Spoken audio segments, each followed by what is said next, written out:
Hey guys, and welcome back to this channel. In this video I'll be showing you guys how you can finally find fonts on CapCut PC. Like, you can now search for it, which I think is great. If the feature isn't there yet, just go to menu, go to more, and select the version you're on. Check for updates, and if there's anything, make sure you select install now.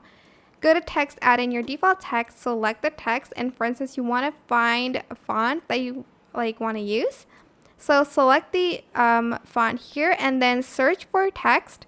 For instance, you want to search for the font Cocoa Goose. So just type in Cocoa and the font that you want to use will be there. Super simple and easy. I hope this tutorial was helpful for you guys.